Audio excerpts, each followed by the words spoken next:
meu povo, tudo bem com você? Professor Andreas na área, professor de Física. Eu tô aqui para resolver contigo a prova de inverno 2025 da PUC Medicina, tá? A prova de Física, no caso.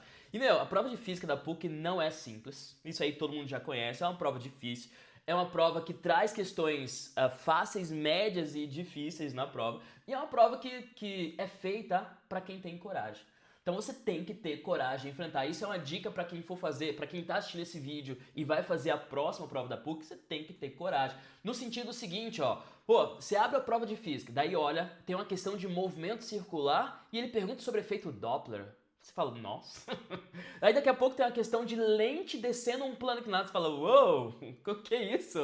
Enfim, são questões diferentes. A PUC inova, né? Eu gosto de falar isso. A PUC inova nas questões. Porém, se você tem a cabeça no lugar e você pensa o seguinte, ó, eu sei resolver questão de bloquinho num plano inclinado. E eu sei lente, então consigo resolver essa questão. Ô, caramba, sacou? Então tem que ter coragem, enfrente as questões de física da PUC, você vai conseguir resolver. Eu vou te mostrar aqui que elas não são impossíveis de serem resolvidas. Tá longe disso, tá bom? Então vem comigo e vamos lá. Olha só, a primeira questão, essa questão 38, falou o seguinte, ó, leia o texto a seguir. Como a água absorve luz, a intensidade da luz decresce com a profundidade. Tá, e a partir de 600 metros, o oceano é completamente escuro, uma vez que a luz vermelha é absorvida mais facilmente que a azul, a luz vermelha é absorvida mais facilmente que a azul, a água atua também como um filtro de cor. William Beebe descreveu essa mudança de cores poeticamente. Olha só, a 15 metros de profundidade, ele observou uma névoa brilhante azul esverdeada que foi lentamente transformada por ligeiro sombreamento e resfriamento do verde à medida que ele descia, até que a 100 metros havia um pouco de azul claro. Então, o vermelho é absorvido primeiro, o azul é absorvido por último, tá bom? Numa profundidade de cerca de 200 metros, a luz era azul translúcido e indefinível, muito diferente do que jamais vi no mundo superior, e ele excitava nossos nervos ópticos de uma maneira extremamente desorientadora. Legal o texto. Beleza. Aí vamos lá resolver as questões, né? Primeira, a água absorve mais facilmente as componentes da luz visível que possuem maiores comprimentos de onda. Daí você pensa, absorve mais facilmente o vermelho, né? Só que o vermelho é que tem menor frequência, gente. Lembra da vermelho, lavá e violeta, né? Violeta.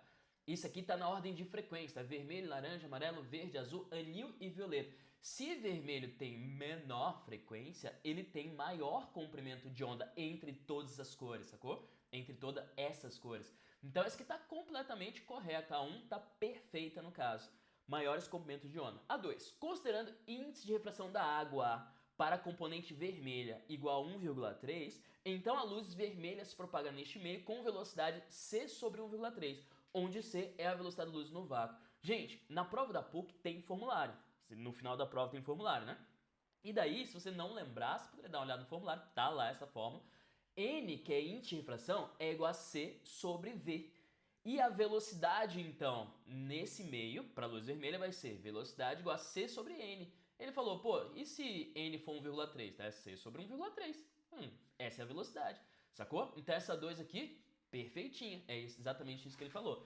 E a número 3, ele fala, considerando G igual a 10, 1 atm igual a 1 vezes 10 a quinta Pascal, e a densidade da água a 1000 kg por metro cúbico, a pressão hidrostática na profundidade de 600 metros é igual a 100 atm. Gente, no meu curso, eu já te falo o seguinte, falou em pressão da água, não precisa fazer conta, não precisa usar a fórmula. Se você quisesse, você poderia. Pressão hidrostática vai ser a densidade vezes a gravidade vezes a profundidade. Pode fazer a conta sem problema nenhum. Só que para a água, 10 metros é 1 atm.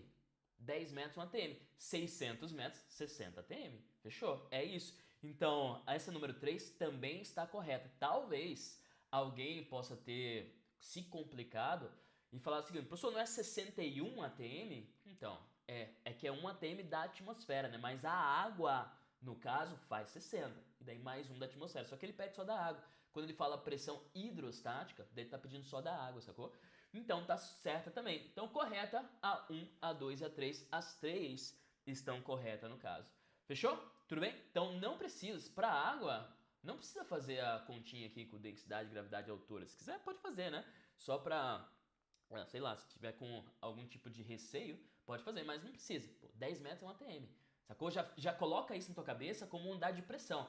Assim como tem uma ATM igual a 10 a quinta Pascal igual a 760 milímetros de mercúrio, já coloca lá 10 metros de água. Uma ATM equivale a 10 metros de água.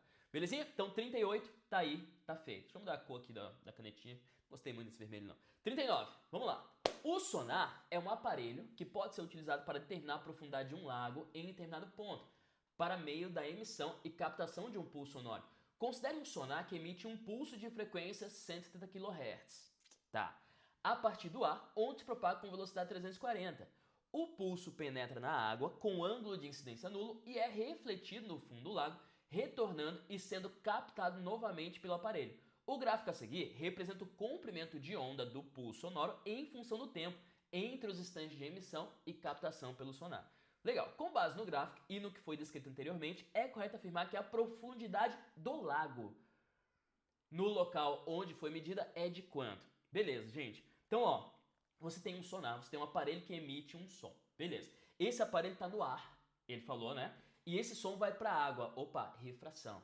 Refração, ó, já duas questões de refração, porque ele falou de índice de refração na outra, né? Refração quer dizer que a frequência não muda. Então a frequência no ar e a frequência na água é a mesma, beleza? Aí ele me deu um gráfico que falava do comprimento de onda pelo tempo em milissegundos, tá? Em milissegundos. Tá, aí esse 2 aqui, se você for só curioso, você pode fazer, ó, velocidade lambda vezes f, v lambda f. A velocidade no ar é 340. O lambda no ar eu vou calcular só por curiosidade, não precisava fazer isso. Mas só para você ver que esse 2 equivale a no ar. Então o som saiu do ar, foi para a água e depois voltou para o ar. Então só para provar para você, não precisava fazer isso, mas só provar. Então aqui é vezes 10 a terceira, que é kHz, né? Lambda igual a 340 sobre 170 vezes 10 a terceira. Aqui dá 2, né? 2 e 10 a terceira vira 10 menos 3 lá em cima. Isso metros. Ou seja, 2 milímetros. Então esse é o comprimento de onda no ar, tá? Mas isso não me interessa. O que me interessa é o comprimento na água. Porque ele quer saber a profundidade do lago. Então o que vai me interessar é isso aqui. E esses 20 milissegundos que o som tá no lago é ida mais volta. Cuidado. Ai, cuidado. É ida mais volta, tá? Beleza, o que a gente vai fazer? A gente vai calcular a velocidade do som na água. Tá? Sabendo a velocidade do som na água e o tempo que ele permaneceu na água, que foi 20 milissegundos, eu sei a distância que ele percorreu. Aí, sabendo a distância que ele percorreu, divido por 2, porque isso aí dá mais volta, né? Acabou a questão. Estratégia montada, vamos lá. Então, para calcular na água, vamos lá. Na água, na H2O. Então, V igual a lambda vezes F. O lambda na água, ele me deu, é 10 milímetros, né? 10 vezes 10 a menos 3. Vezes a frequência continua sendo a mesma, porque quando passa do ar para a água a frequência não muda, a refração, né? 170 kg, 10 terceira. 10 menos 3 por 10 terceira, fica a velocidade igual a 10 vezes 170, 1.700 metros por segundo. Essa é a velocidade na água. Aí, uso velocidade, distância pelo tempo. Velocidade, 1.700. A distância que ele percorreu, quero saber, num tempo de 20 milissegundos, ó, 20 vezes 10 a menos 3. Aí passo multiplicandinho, vai ficar a distância é igual a, 1.700 vezes 20, né? 1.700 vezes 20 dá 34.000. 34.000, aí vezes 10 a menos 3. Esse 10 menos 3, ó, corta os 3 zerinhos, pão, fica a distância igual a 34 metros. Então, o som percorreu dentro da água 34 metros. Ou, qual que é a profundidade então? É isso sobre 2, né? Então dá 17 metros de profundidade. Beleza? Então a resposta é letra C. Sucesso? Então a questãozinha é muito bonitinha. É a questão, você tem que pensar, tal, né? Mas é uma questão muito bonitinha, nada impossível de resolver. E muita gente ficaria para trás dessa questão aí. Então se você teve coragem de resolvê-la, não deixou a física por último, né? Você provavelmente conseguiu. Vamos lá, próximo. Essa próxima aqui é uma questão clássica. Aquela questão clássica que mistura eletricidade com termo, né? Vamos lá. Um chuveiro elétrico possui os seguintes dados nominais. Então, quando ligado a 220, a potência é 5.600 watts. Observe-se que, funcionando de acordo com seus dados nominais, o chuveiro aquece a água em 10 graus Celsius quando a vazão for de 8 litros por minuto. Legal? Tudo certo aí. considerando que todo o calor fornecido pelo chuveiro é absorvido pela água que passa por ele e que o calor específico da água e sua densidade permanecem constantes, caso o chuveiro seja conectado a um EDP de 110. Uou, isso aqui, gente, isso aqui, nossa, é muito importante, muito importante. Dentre as alternativas a seguir, aquela que apresenta uma possível combinação de vazão de água e respectiva variação de temperatura é... Antes de eu resolver essa questão, deixa eu falar uma coisa. Dá um likezinho aí no vídeo, né? Por favor, daí isso vai ajudar a galera a mais pessoas conhecerem essa resolução aqui e conhecerem um pouco mais meu canal, tá? Então, dito isso, feita a propagandinha, vamos resolver a questão. Primeira coisa, gente, olha só, cuidado, eu vou resolver como um aluno resolveria. Então, quando eu falo assim, é porque eu, como professor, eu tenho mais informações, talvez, do que o aluno tem. Então, o que o aluno sabe? Pô, o calor específico da água é 1 caloria por grama grau Celsius. Tá, e se fosse em joule por quilograma Kelvin, ele saberia? Não. Então, não vou resolver com informações privilegiadas, tá bom? Eu vou resolver com o que eu sei, o que teoricamente todo mundo saberia. Então, o calor específico da água é 1 caloria, cuidado, por grama grau Celsius. E lembre-se também que eu estou falando de watts. Watts é joules por segundo. Então, a primeira coisa é que não está batendo, joule caloria. Qual que é o fator de transformação? Então, 1 caloria é igual a 4,2 joules. Então, isso aqui, teoricamente, todo mundo que estudou a parte de termo bonitinho sabe. Fechou? Então, vou resolver com isso. Talvez, de uma maneira mais rápida, se você soubesse. Não vou. Vou resolver com isso aqui. Beleza. Aí, vamos começar. Primeira coisa. Pô, quando eu ligo 220, a potência do aparelho é 5.100 watts. Tá bom, prof. E se eu ligar em 110, qual que vai ser a potência do aparelho? Eita, isso aí é muito importante. O que você tem que lembrar? Então, se você liga em 110, a resistência do aparelho não muda, né? Então você vai pegar esta formulinha aqui e vai analisar esta formulinha. É a fórmula do pombo. Essa formulinha aqui. Pô, e essa formulinha te fala o seguinte, isso aqui não vai mudar. Se você divide a DDP por 2, a potência cai a quanto? Cai a quarta, velho. A potência cai a quarta. Então, se eu ligo em 110, a minha potência vai ser 5.600 divididos por 4, sacou? Vai ser 1.400 watts. Então, você vai fazer a conta com 1.400 watts. Esse é o detalhe da questão, tá? Então, 1.400, beleza. 1.400 watts quer dizer que o meu chuveiro, ele dá 1.400 joules de energia em 1 segundo. Só que eu quero saber em litros por minuto. Pô, em 1 minuto, quanto de energia ele vai me dar? Então, em 60 segundos, quanta energia vai me dar? X, faço cruz, faço credo. Aí fica X igual a 1.400 vezes 60. Isso aqui dá 84.000, tá? Então, joules. Então, em 1 minuto, esse meu chuveiro, ligado em 110, vai me dar 84.000 joules de energia. Tá, mas eu quero saber em caloria, porque eu quero misturar com termo lá, usar aqui macete e tudo mais. Então eu divido isso aqui, ó, por 4,2. Quando eu dividir isso aqui por 4,2, vai ficar 84.000 dividido por 4,2, vai dar 20.000. Olha que númerozinho bonitinho. 20.000 calorias. Então meu chuveiro, ele só pode dar 20.000 calorias neste minuto em que ele está funcionando. 20.000 calorias. Aí a pergunta é, tá, nessas 20.000 calorias, eu consigo fazer com que 2,5 litros de água aumente 8 graus? Ou eu consigo fazer que 4 litros aumente 12,5? Ou eu consigo fazer que 4,5 aumente 6? E daí vai, e aí você tem que testar. Como que eu sei isso, professor? Então, que macete, né? Para saber a massa de água e a variação de temperatura, que macete. Então eu vou ligar isso aqui com que macete. Tá aí. Pô, quanto que eu tenho? 20.000, prof. 20.000 calorias. Beleza. Aí, calor específico vale 1. Aí eu vou juntar, ó, 2,5 litros de água. Ou, para água, 1 quilo é 1 litro, né? Para água, 1 quilo é 1 litro. 2,5 litros, 2,5 quilos, que é 2.500 gramas, tá? Então coloque 2.500 gramas, vezes 1 vezes. Na variação de 8, isso aqui dá, vamos ver? 2.500 vezes 8, ó. 2.500 vezes 8, 20.000. Bum! Então dá certinho, ó. 20.000 calorias. Então com 20.000 calorias, eu consigo fazer que 2,5 litros de água chegue em 8 graus. Daí se você for testar os outros, não vai, ó. Testa aí, 4 litros é 4.000 gramas, né? 4.000 vezes 12,5 vai dar 50.000 calorias. Eu precisaria de 50.000 calorias. Não faz sentido. 4,5, que é 4.500, vou testar outro, vezes 6. Isso aqui dá 27 mil calorias. Não dá, tenho só 20 mil disponível. Sacou? Então a letra A é a respostinha correta nessa questão. Então, gente, questãozinha muito bonitinha. Tinha que saber parte de eletricidade, parte de interpretação ali, parte de terra. E juntar as duas coisas. Pergunta, você entendeu? Fechou? E aqueles primeiros dados ali, professor? 10 graus Celsius, 8 litros por minuto. Não precisou pra nada. Não precisou. Precisou só pra dar base da questão, né? Pra você poder entender a alternativa que ele tava falando, tá bom? Beleza? Então essa aí foi letra A, a resposta, tudo certinho, tudo bonitinho. Não tem que anular nada do tipo. Próximo, essa aqui dá um medinho, dá não?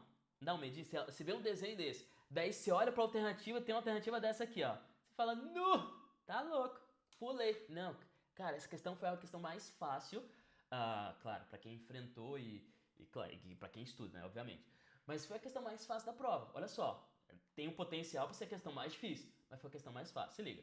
Considere a fonte sonora F que emite som de frequência F0. Beleza, então a fonte sonora emite um som com a frequência F0 e que executa um movimento circular uniforme de raio R e velocidade angular ômega. Um observador O encontra-se fixo a uma distância 2R, então tá aqui o observador O, ó, aqui o olhinho dele, ó. Tá, do centro da circunferência descrito pela fonte, conforme mostrado na figura a seguir. Desprezando o intervalo de tempo entre a emissão do som por F e a captação por O, e considerando que no instante t igual a zero, a fonte se encontra na posição mostrada na figura. Então, tempo igual a zero, a fonte está aqui. Beleza. Daí ele pergunta, número 1, se liga, ó. Enquanto esse movimento sua trajetória circular, então a primeira foi uma questão de movimento circular, sacou? De dinâmica do movimento circular. Enquanto esse movimento é uma trajetória circular, a força resultante sobre a fonte é nula. Não, velho. Movimento circular tem força resultante centrípeta. Tem que ter força resultante centrípeta. Então isso aqui é uma pegadinha muito clássica que não cai nunca. Espero que não tenha caído, né? Por favor. Tá. Então, tem força resultante. A centrípeta. Então, essa aqui tá errado. Ele fala que é nula. Não faz sentido. Aí é 2. Devido ao efeito Doppler, a frequência percebida pelo observador é máxima no instante de tempo quando ele está no ponto P, ó. Então, se o instante de tempo é esse no ponto P, não me interessa. O que me interessa é o seguinte, efeito Doppler não depende da distância que você tá da fonte, sacou? Não depende da distância. Depende da velocidade de aproximação ou da velocidade de afastamento. Ponto. É isso. Não cai nas pegadinhas. Se você caiu, não cai nunca mais. Não depende da distância, depende da velocidade de aproximação e velocidade de afastamento. Qual que é o ponto, pensa agora comigo, qual que é o ponto em que essa bolinha, essa fonte, tem a maior velocidade de aproximação desse observador que está parado? Pô, quando ele está aqui no ponto P, a velocidade tá para lá, velho. A velocidade de aproximação maior é quando tá aqui, ó. De aproximação maior é quando tá aqui. Que a velocidade está exatamente voltado pro ponto O. Depois, a velocidade, ó, ela fica assim. Se a velocidade fica assim, sabe o que quer dizer? Que essa bolinha tem uma velocidade para cá e tem uma componente de aproximação para cá que é menor que a total. Sacou? Então, a maior velocidade de aproximação é neste ponto aqui, de fato, não tem outra. Não tem outra. Então não é no ponto P. Se não é no ponto P, você já tá errado. Não precisa nem calcular isso aqui, que parece bizarro, né? Não precisa nem calcular. Então é no ponto Q, que eu vou colocar aqui, ó. No ponto Q. Fechou? Então a 2, errada. Daí a 3, durante todo o movimento, a fonte fica sujeita a uma aceleração de módulo igual a pá. Daí você pensa, que aceleração é essa? A aceleração centrípeta, cuja fórmula é v ao quadrado sobre r. Daí você fala, professor, não tá aparecendo, mas calma, coloca um ômega aí nessa fórmula. A aceleração centrípeta vai ser, lembra que v é igual a ômega vezes r?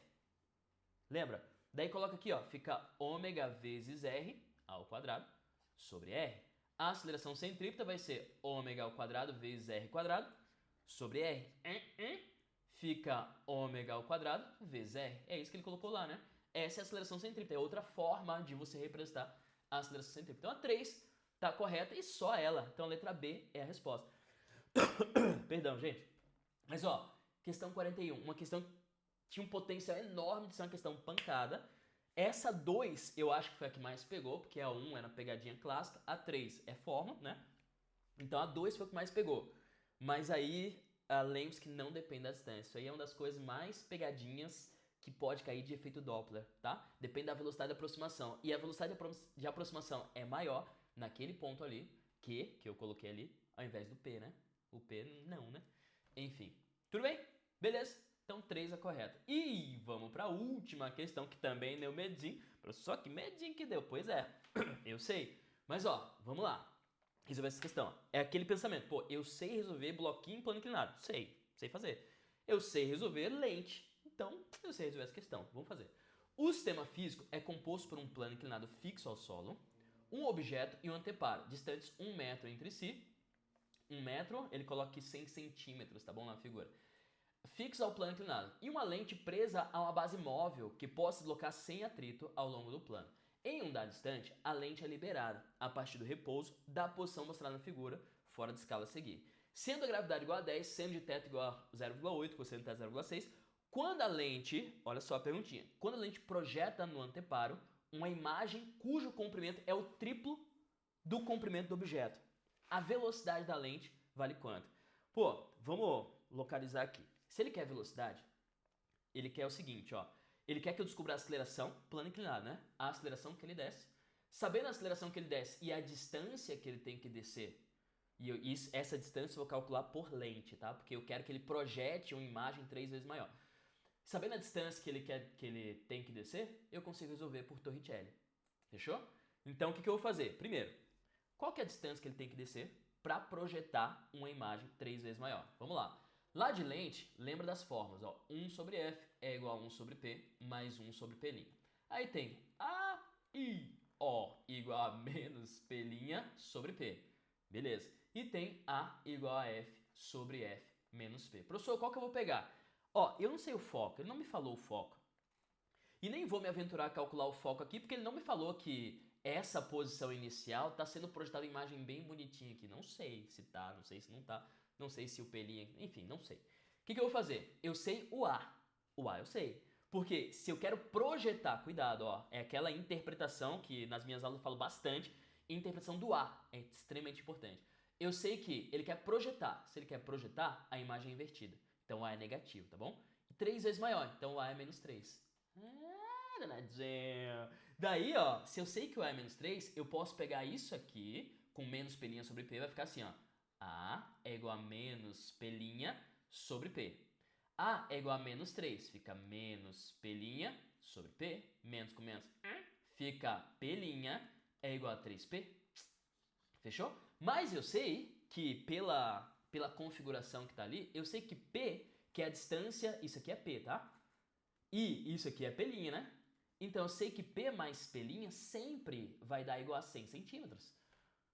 Sacou? Eu sei que ele vai dar sempre igual. A lente pode descer, né? Mas o P mais P' sempre vai dar 100 centímetros. Pô, e o P' dá 3P, então fica P mais 3P, olha que bonitinho, é igual a 100. 4P é igual a 100. P, que é a distância da lente até o objeto que está parado lá em cima, é igual a 25 centímetros, tá? Aí você pensa, calma, cuidado, cuidado. Então, para projetar uma imagem 3 vezes maior no anteparo, a lente tem que estar a 25 centímetros do meu objeto. Esse é o P, né? 25 centímetros do objeto. Tá, mas ele já começou a 9. Se ele já começou a 9, ela tem que descer, ela vai descer 9 menos 25, 16 centímetros. Descer 16 centímetros. Fechou? Então essa lente tem que descer 16 centímetros. Eu já sei o ΔS dela lá no Torricelli. Agora vamos calcular a aceleração que ela desce. Pô, professor, como que eu calculo a aceleração que desce? Pô, vamos pensar num bloquinho, ó. Descer num plano inclinado. Quais são as forças que é esse bloquinho? É a lente, tá bom? Quais são as forças que agem nesse bloquinho? Cara, sem atrito, então é só PX, PY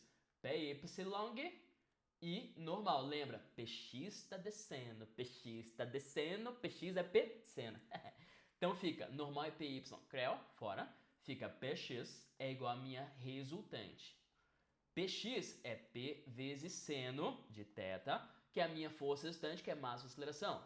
Peso é igual a massa vezes gravidade vezes seno de θ, é igual a massa vezes aceleração. Massa com massa, creu. Fica a aceleração, que ele desce, é igual a g vezes seno de θ. G é igual a 10, seno de θ ele falou que é 0,8, então ele desce com 8 metros por segundo ao quadrado. Pô, fechou? Tenho tudo. Eu tenho a aceleração que ele desce, eu tenho a velocidade inicial dele, eu tenho o ΔS, Torricelli. Então, finalizando, Questão muito bonitinha, não é uma questão fácil. Finalizando, fica assim, ó, v ao quadrado, v0 ao quadrado mais 2a delta s. Velocidade inicial, 0. Velocidade final, é isso que eu quero saber. 2 vezes a, o a é 8. E o delta S, cuidado, o delta S vai ser 16 centímetros, né? 16 centímetros, vou usar em metros, é 0,16, tá bom? 0,16. E daí fica 2 vezes 8 dá 16, vezes 0,16. Isso aqui dá v ao quadrado igual a 2,56, que é o equivalente a 256, né? Quando você passa a vírgula para lá. E raiz de 256 é 16, ou seja, raiz de 2,56 é 1,6, tá bom? Então V é igual a raiz de 2,56, que dá 1,6 metros por segundo. Então também tá bem certinha essa questão. Letra A é a resposta. Fechou? Tudo bem? É isso então, meu povo. Acabou. Essa foi a questão da PUC. O que você achou aí? Me conte. Difícil, né? Não é uma prova fácil, é uma prova que traz questões para você pensar. Você tem que ter estudado para física aí para resolver essa prova. E eu te deixo uma propagandinha também. Pô, você tá se debatendo em física aí, você acha que física é impossível, é difícil e tal? Pô, tem um curso ideal para você. Ou o curso de semi-extensivo ou extensivo, dependendo da época do ano que você está, para você ir construindo a base bem certinho, bonitinho e tal, e chegar nessa prova forte, tá? Então, para você que precisa de uma base, semi-extensivo ou extensivo para você é o ideal. Para você que já tem a base, daí tem a revisão pré-prova. Então, qualquer vestibular que você for fazer, seja FPP, seja PUC inverno, PUC verão, seja FEMPAR Mackenzie, qualquer uma delas eu tenho uma revisão específica para essas provas. Cara, e a gente pega tudo isso, a gente pega tudo isso. Pô, é isso. Então, qualquer coisa, me procura no Insta ou converse por aqui comigo que eu te dou todos os dados também. Beleza? Valeu! Muito obrigado pela sua atenção. Até a próxima. Espero que você tenha ido bem, né? E quiser trocar uma ideia, só vir falar comigo, tá bom? Valeu, até a próxima. Tchau!